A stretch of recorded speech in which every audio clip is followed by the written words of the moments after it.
Já, góðan daginn. Ég ætla að fjalla í nokkrum orðum, segja ykkur frá ráðstefnu sem að ég tók þátt í Kosta Ríka, kvennaráðstefnu á vegum Alþjóðasambandi verkalýðsfélaga. En áður en ég fer inn í efni ráðstefnunar, langar mér að koma með nokkrar staðreyndir þetta land, þetta skemmtilega og fallega land Kosta Ríka. Þetta er Mið-Ameríkuland sem liggur milli Panama og Nicaragua og íbúafjöldinn er eitthvað rétt tæpar 5 milljónir eða 4,9 milljónir og stærð landsins er 51.000 ferkílómetrar sem að, ef miðað við Ísland sem er 103.000 ferkílómetrar og það búa 220 manns á hverjum ferkílómetri á meðan að það búa þrír hér á landi á hverjum ferkílómetri. Það sem ég fannst áhugavert var þessi sjálfbærni, þessi með orkunýtingu. Þetta er eldfjallaland Kosta Ríka og til dæmis meðan ég var þarna þá var eitt stærsta eldfjallið, það var eitthvað að hrista sig. En það er líka mikið af vatnsföllum og jarðvarmi og þeir eru sjálfbæri með alltaf 2/3 af orkunýtingu á ársgrundvelli og sjálfsögðu er það vatnsorkan sem er mikilvægust. Og eins og þið sjáið þarna þessar tölur á glærunni. En það sem ég fannst líka mjög áhugavert var að það er engin her í Kosta Ríka. Það hafi ekki verið óeirðir í Kosta Ríka síðan 1948 og í kringu 1960 þá lögðu niður herinn, það er ekki herskylda, en þeir eru með einhvers konar sérsveit, þeir eru ekkert ólíkt að vera með víkingasveit hér á landi. Og þeir eru mjög framalega í umhverfisferðamennsku eða ekotúrisma eins og það er kallað og til dæmis á síðasta umhverfisþingi hér á landi sem var haldið í októbermánuði þá var aðalfyrirlesarinn kona frá Kosta Ríka sem var að segja okkur frá því hvað þau eru að gera í þeim málaflokki. Þetta er mjög skemmtilegt, vingjarnlegt fólk og gaman að fá tækifæri að ferðast þarna niður eftir. En hvað er ITUC eða International Trade Union Confederation sem er alþjóðasamtök verkalýðsfélaga og innan þeirra vébanda er alltaf 181 milljónir launafólks frá 163 löndum bara alls staðar að í heiminum og það eru 340 heildarsamtök launafólks sem eiga þar aðild. Og hér á landi er það ASÍ og BSRB sem eiga aðild að ITUC. Og helstu markmið samtakanna eru bara svipuð og samtaka launafólks almennt. Það er að vernda áunninn réttindi og vinna að auknum réttindum í samvinnu við aðildarfélög sín. En samstarfið er aðallega við aðrar alþjóðastofnanir eins og til dæmis ILO sem er alþjóðavinnumálastofnunin, þeir starfa mikið með Sameinuðu þjóðunum, með OECD og fleirum alþjóðastofnunum sem vinna að mannréttindum í víðum skilningi. Og ég veit ekki hvort það er vegna þess að leiðtogi ITUC í dag eða alþjóðasambandsins er kona, hún til Sharon Burrow, kemur frá Nýja-Sjálandi, en það hefur verið undanfarin ár, þá hefur verið sérstaklega mikil áhersla lögð á jafnréttismál innan ITUC. Og þetta var sem sagt þriðja kvennaráðstefnan sem að ég tók þátt í, en það eru tvær fyrri. Svo fyrsta var haldin í 2009 í Brussel í Belgíu og önnur var haldin í Dakar í Senegal árið 2013.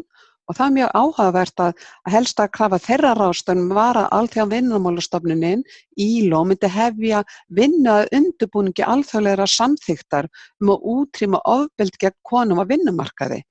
Og það var eitt af aðalmarkmiðum ráðstefnunnar sem var haldin í ár var að við þáttakendurnir tækjum virkan þátt í þessari kröfugerð ITUC. Það er að ITUC fengi efni frá okkur sem að þau geta farið með áfram til ILO og sagt þetta er það sem að við viljum sjá í svona alþjóða samþykkt að útrýma kynbundnu ofbeldi og áreitni á vinnumarkaði og í nánum samböndum. Þetta var 3 daga ráðstefna sem fór fram 11. til 13. október í San Jose, höfuðborg Costa Rica. Við vorum ríflega 200 konum frá allt að 60 löndum sem vorum þarna saman og við fjölluðum það var friður, frelsi og lýðræði og framtíðarsýn vinnunnar. Og þegar við fjölluðum framtíðarsýn vinnunnar, þá vorum við einmitt að leggja svolítið áherslu á að við sæjum vinnustaðinn öruggan fyrir bæði konur og karla. Og þannig að þetta var mikið umræðu ofbeldi á vinnustaðum og mannrétti í sínu víðasta skilningi. Og það var ung belgísk listakona, Samisa de Bruyne, sem teiknaði myndir alla ráðstefnudagana, myndir sem fjalla umræðuefninu hverju sinni. Og það sem ég geri í þessu erindi mínu, að ég nota myndirnar hennar sem að endurspegla það sem að rætt var Og eins og fram kemur í niðurstöðum ráðstefnunnar, þá byrja breytingar, það framtíðarsýnin, á samstöðu og jafnrétti. Þær byrja á því að kljúfa vítahring feðraveldis og kvenhaturs og breytingarnar verða þegar konur rísa upp, taka höndum saman, skipuleggja sig fyrir frið, frelsi og lýðræði. Og ég var vel nestuð frá Íslandi. Ég hefði ýmislegt fram að færa og meðal annars í hópavinnunni, þetta fór þannig fram að það voru erindi og síðan hópavinna, svona síðla dags, og þá var góður tími til að mynda tengsl og deila reynslu og segja frá hvað hvað hafði tekist, eða hvað hafði gengið vel og svo aftur hvað þetta varast. Og meðal annars þá upplýsti ég þessa stéttarfélagsþátttöku hér á landi af sem 90%, það þátti, þær bara trúðu þess ekki, þær bara horfðu á mig og þess vegna fannst mér þessi mynd mjög lýsandi. Hún minnir okkur á að standa vörð þau réttindi sem við höfum. Við þurfum að standa vörð að halda þessari stéttarfélagsþátttöku. Við megum aldrei sofna á verðinum.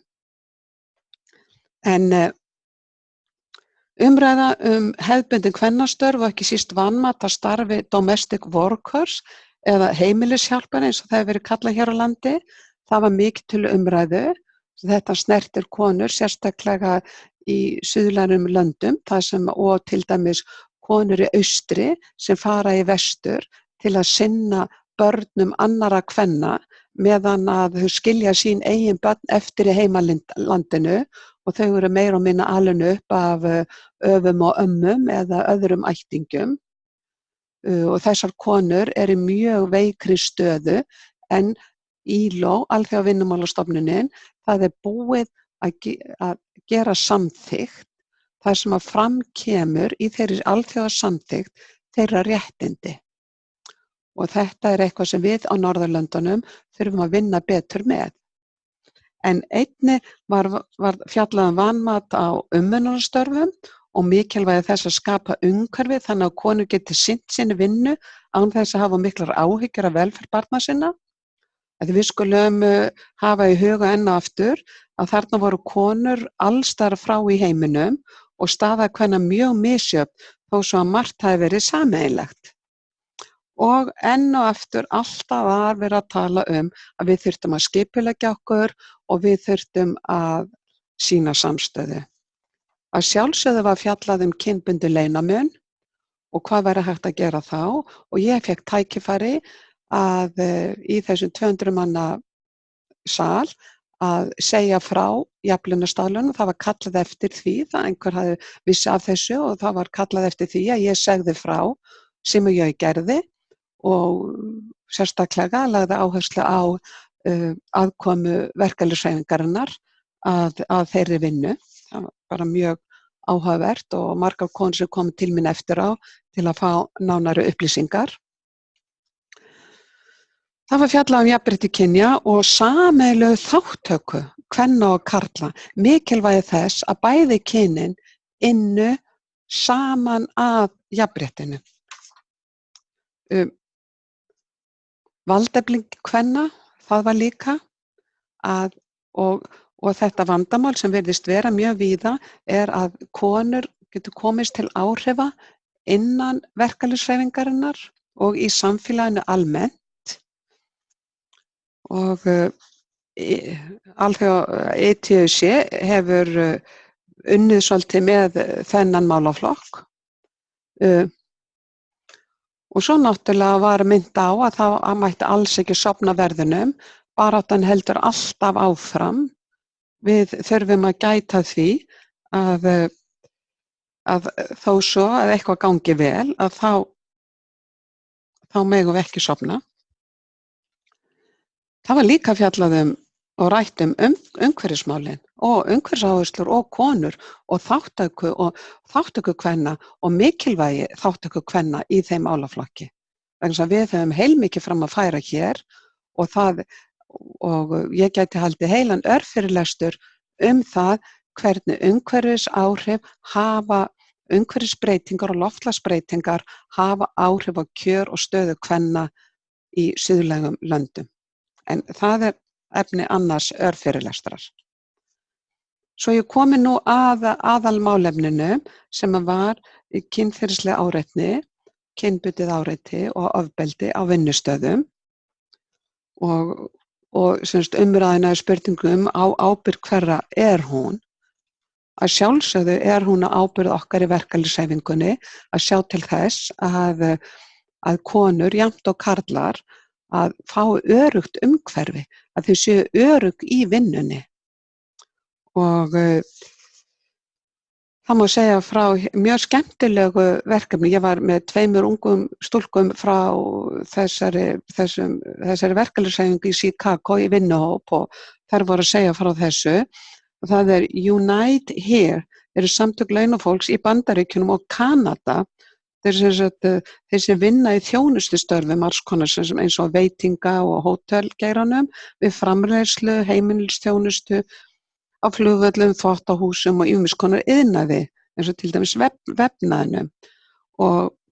En deildin í Chicago-borg sem telur 15.000 manns og eru flestar konur, þær fóru í átak að berjast fyrir að útrýma kynferðislegri áreitni og ofbeldi sem þær gjarna verða fyrir í sínu störfum.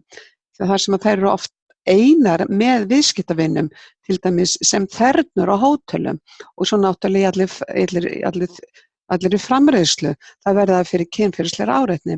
Og þær voru með svona þetta átak sem þær kölluðu hands off, pants on, sem ég reyndi nú að þýða sem burtu með hendur, vertu í buxum. Og það var svo ánægilegt að meðan við vorum þarna í Costa Rica, þá fengu þær skilaboð það að Chicago-borg hafi samþykkt reglugerð eða tilskipun þar sem að aðgengja öryggisnappi fyrir þessar konur var samþykkt. Þannig að þær fá þá öryggisnapp sem þær geta sett og borið meðan þær eru í vinnunni og ef þær verða fyrir einhvers konar áreiti, þá geta þær ýtt á hnappinn sem að sendi skilaboð í ákveðna stjórnstöð. Þannig að þetta ætti að veita þeim meira öryggi.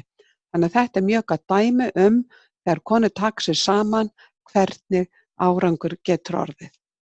Og svona bara til þess að summera upp að þá var þetta yfirskriftum útrýmum ofbeldi gegn konum á vinnustöðum og í nánum samböndum, þannig að konan sé örugg bæði í vinnunni og heima hjá sér og við verðum að sýna samstöðu, við þurfum að miðla og styrkja þær konur sem að minna mega sín og samstaðan og einingin skiptir mestu máli. En svona rétt í lokin þá hér ein glæra sem að gefur smá yfirlit hver staðan hér á landi er. Í nóvember 2015 þá var gefin út ný reglugerð einelti og kynbundið og kynferðislegt áreitni og ofbeldi á vinnustöðum. Og í framhaldi þá tókum við okkur saman ASÍ, BHM, BSRB, KÍ, Jafnréttisráð og Jafnréttisstofa og við unnum rafrænan bækling, upplýsingabækling. Og í þessum bæklingi, þar meðal annars, þar setjum við upp dæmi kynbundið áreiti, kynferðislega áreitni og ofbeldi. Til dæmis hvort hún orðbundin eða táknræn eða líkamleg. Af því það svo oft sem fólk segir, hvað á ég að túlka, hvaða framkoma á ég að túlka, hvað kynferðislegt áreiti. En við setjum það fram þarna í þessum bæklingi. Þessi bæklingur hefur verið sendur á öll stéttarfélögin oftar en einu sinni. Hann að finna á heimasíðu ASÍ undir útgefið efnið og þá árið 2016 og þetta var gefið út 2016. Við höfum líka, 8. mars 2016, þá vorum við með hádegisverðarfund, þar sem var eingöngu fjallað þennan málaflokk og þá gerðum við grein fyrir þessum bæklingi. Og svo má segja frá því að Starfsgreinasambandið hefur gert aðgerðaáætlun gegn einelti og kynbundnu ofbeldi. Ég hef kynnt þá aðgerðaáætlun í jafnréttisnefnd ASÍ, þar sem eru fulltrúar allra landssambanda sem eiga aðild að ASÍ og félaga með og það líka fulltrúi félaga með beina aðild og þeir geta nýtt sér í sínu baklandi þessa aðgerðaáætlun. Til dæmis hefur Starfsgreinasambandið einnig nýtt sér bæklingi þannig að þeir eru búin að gera einblöðung með upplýsingum hvað kynferðislega áreitni, þá taka þeir þetta sem í þessum bæklingi og það bara mjög jákvætt og ég hvet ykkur til að nýta ykkur þessar upplýsingar sem þegar eru til staðar og nýta ykkur á þann hátt sem að þið telur best fyrir ykkar aðildarfélög. Ég hef farið svolítið inn á heimasíður aðildarfélag ASÍ og það eru bara á mörg félögum með ágætis bara mjög góður upplýsingar á sínum heimasíðum og tengingu við bæklingin. Og það sem núna að gerast að við erum í samstarfi ASÍ, BHM, BSRB, KÍ og Kvenréttindafélagið margvíslegar aðgerðir til þess að útrýma kynferðislegri áreitni og ofbeldi á vinnustöðum. Við erum að vinna að fræðsluefni sem að aðildarfélögin geta nýtt bara á næstu vikum og mánuðum, þá eigið þið eftir að verða var við meiri upplýsingum frá okkur, þá upplýsingum og efni sem að þið geti nýtt fyrir ykkar trúnaðarmenn, fyrir